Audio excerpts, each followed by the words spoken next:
What's up, people? Kazu back at it again with another guide video. This time covering gear progression for new players coming in off seasons.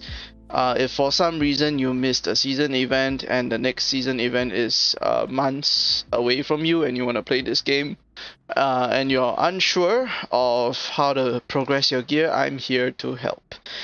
Now, this guide is created in assumption that you guys are slightly familiar to the enhancement system in BDO, the enhancement mechanic.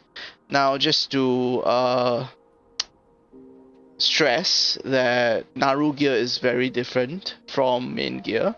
Please do not have the same kind of mindset when enhancing your main gear as when you're enhancing your Naru gear, because your main gear is 100 times more difficult and you can tap a pen Naru without fail stacks, right? So yeah, try to abort that kind of, oh, enhancement is easy. No, it's not, please, no. Anyways, without further ado, let's begin. For new players, regardless of whether you create a character on season or off season, the main thing you want to focus on is your main quest. Only main quest. Do not take up your side quest unless you're 59. If you're level 59, sure, go ahead, take up side quest. But if you're not level 59, please just don't do side quest. Just do your main quest first. Now, you want to keep doing your main quest until you've completed up till here, until you reach this area, and then you want to pause for a bit before you decide what you want to do. But before we go to that area, what I want to bring to your attention is that while completing your main story quest, you will receive this gear called Naru gear, and it looks something like this. It's blue in color, right? So Naru gear, you'll receive it at base and you have to enhance it from 1 all the way to pen, right? +1 all the way to +15, and then from pry all the way to pen. So try to just, wing it and just spam your enhance button until you get pen. Try not to utilize fail stacks on this, because it's a waste of fail stacks to use fail stacks on Naru. But yeah, anyways, once you get your Naru gear to pen, your respectively your armor, your glove, your shoes, your helmet, your weapon, and your offhand to pen, you can then exchange your Naru gear, your pen Naru gear, to Narchillan gear, which is basically better than a try boss gear, but weaker than a tap boss gear. So it's like in between a try and a tap. Now, to do that, you want to go talk to an NPC called Fuga, accept this quest called Special Aid, unequip your Naru gear, and hand in your pen Naru gear, and you will complete the quest, which in turn gives you the Narchillan variant of the gear that you exchange. So if you exchange a helmet, you get Narchillan helmet. If you exchange armor, you get Narchillan armor, so on and so forth. Now, you only want to just do this for helmet, armor, shoes, and gloves. For weapon, sub-weapon, and awakening weapon, you want to consider whether the class that you're playing will be your subclass or your main class. If it's going to be an alternate character that you're playing, then you are fine to go ahead and pick up your Narchillan and your sub weapon, main weapon, and your awakening. And one of the reasons why is because you want to have this Narchillan gear on your sub character so you can park it at a different location, like a world boss or a different grind location. If you say get tired of grinding at endgame spot in the future, you can park your character with a Narchillan gear at Fogans, right, or Pilaku or Sulfur, right? Areas that don't really require that much gear but still able to get almost 200 to 300 M per hour, right, depending on your grind speed. So that's why I say if you're able to decide like from the get-go whether it's going to be your sub or your main class. It's not to say that you cannot take these items on your main class, it's just that these items are inter-exchangeable, so you can transfer all these Narchillan gear to your next character. So it's kind of like a waste if you know, you can only transfer all these armor gear to your next character, and you can't transfer the weapons to your next character because the next character that you create is not the same class, that kind of thing. So yeah, just bear that in mind. And note that these quests are account quests, right? So it can only be done once, right? The moment you do it on one character, you cannot do it on another character. So just bear that in mind. Now moving on from all this helmet, main weapon and sub weapon, you can only get up to sub weapon. You cannot get awakening weapon, and the reason for that is simple, right? There's no such thing as a Naru awakening weapon. And so you might be wondering, so if there's no such thing as a Naru awakening weapon, then how do I get Narchillan? Well, to answer that question, you first have to do your main quest and hit level 56. Once you are done with your main quest, up till Media region, you should be at least level 54, if not level 55, when you're around here, going towards Altinova, right? If you are still at level 54, level 55, then you have no choice but to come to either Thousands or to anywhere else, like Helm's Post or Elric Shrine. I mean Thousand is the best place for you to level. If not, Helm's Post would be the second best place for you to level your character. Other than that, the next best place would be Nagas, right? So these three areas for you to level to 56. Once you hit level 56, pick up your awakening quest in your suggested tab, right? There will be either that or you have to talk to your Black Spirit, and then you pick up the awakening quest from your Black Spirit, and once you complete your Black Spirit quest, you will receive this item called the Cannon awakening item. Now, as you can see, this is a Dark Knight's weapon because I'm on a Dark Knight, but you will receive your Cannon, the variant for your class. So the Cannon variant for your class. So if you're playing a Mystic, you'll get a Cannon Mystic awakening weapon, say for example, right?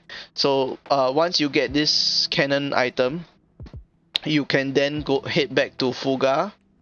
In any major establishment or minor town, you can head back to Fuga, talk to him, get the special 8 Narchillan Powerful Awakening, and then exchange in the Cannon weapon for the Awakening Narchillan.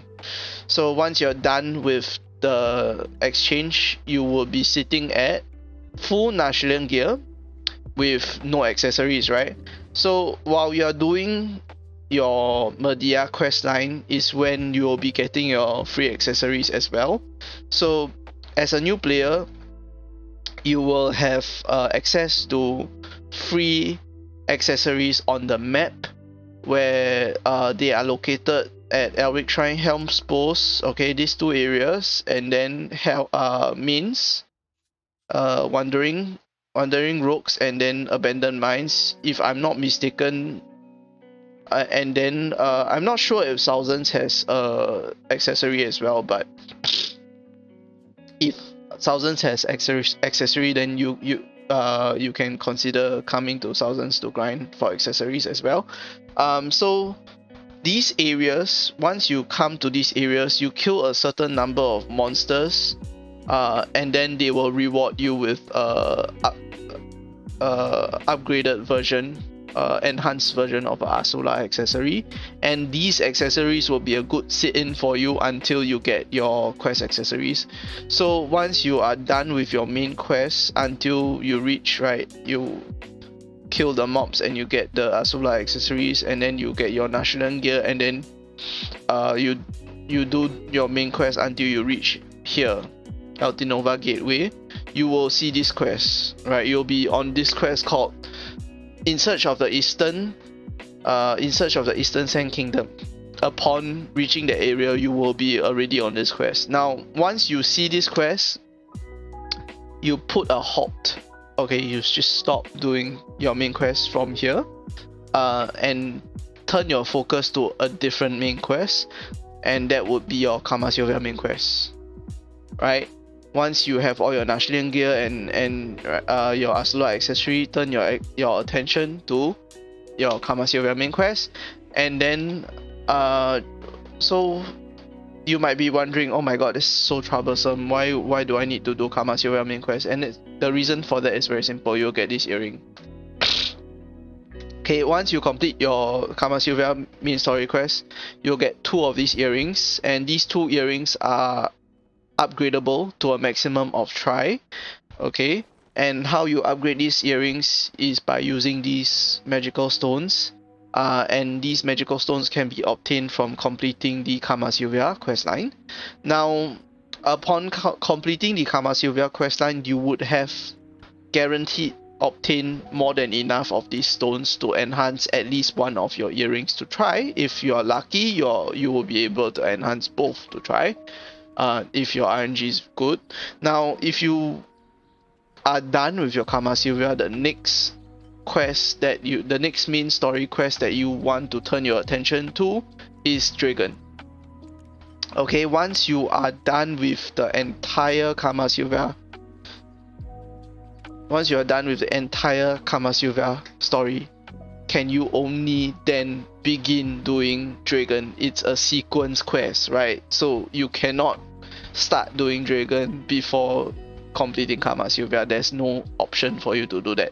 So you have no choice but to complete the entire Kama Sylvia questline before attempting to do Dragon.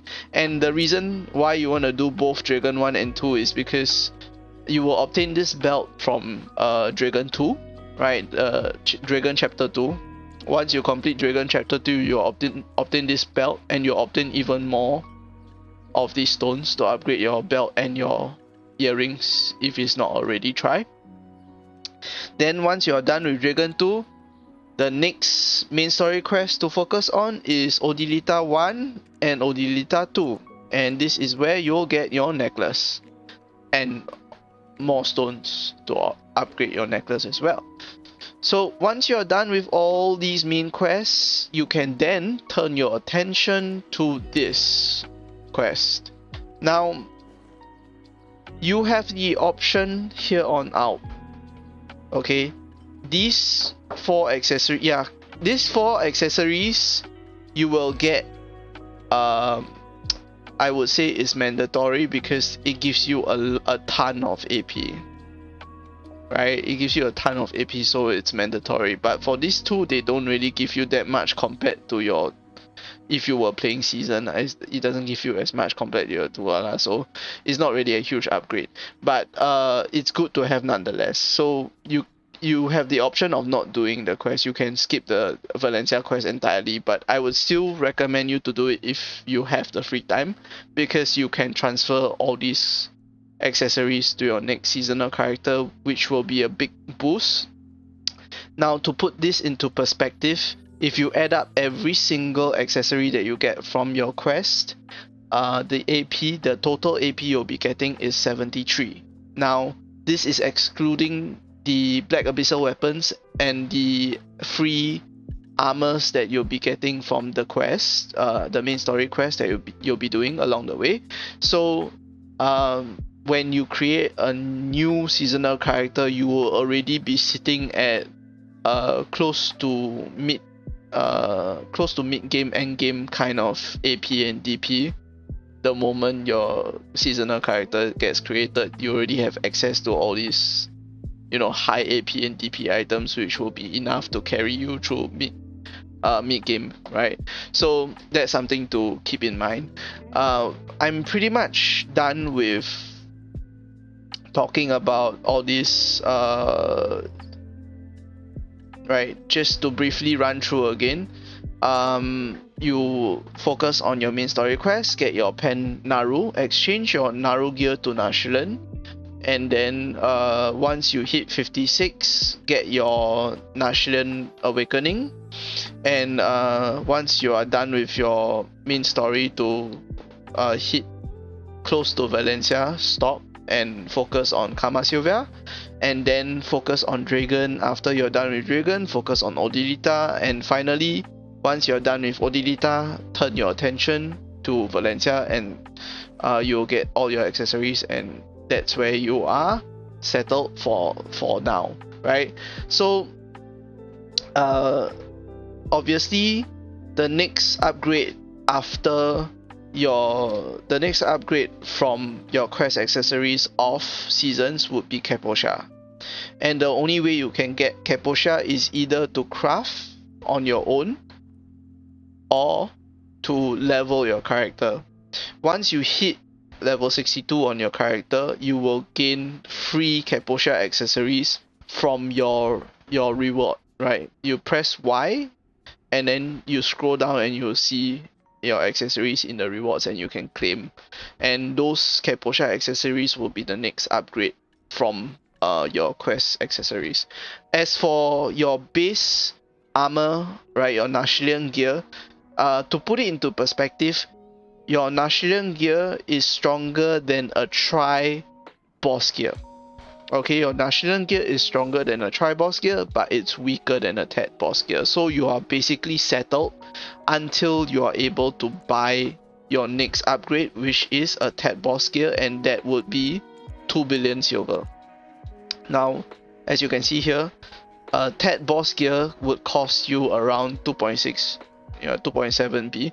Or if you don't want to spend that money, if you don't want to spend the silver, and you want to just sit with Narchillan gear until the next season comes out, you have the option to do that as well, right? You are basically just settled until the next season come out, and you get your Tuvala, your Pen Tuvala, and you'll be sitting at a Tet gear, right? So like I mentioned, there are areas in this game where even if you have very, very low AP and DP like a Narchillan base gear, right, you can grind, right? Like areas like Fogans, areas like Pilaku, areas like Road Sulphur, and these areas are not that bad to grind at. They can pull anywhere from 150 to 300 M depending on your grind speed and your class. Okay, so it's really not a bad spot to grind, right? These are not really a bad spot to grind, so just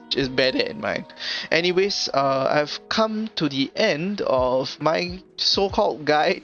If you guys got any questions, feel free to leave them in the comment section down below, and feel free to drop by my Twitch and say hi to me, or if you got any questions you can ask me when I'm live as well. My Twitch will be in the description below. I'll see you guys again in the next one. Kazuhiko signing out.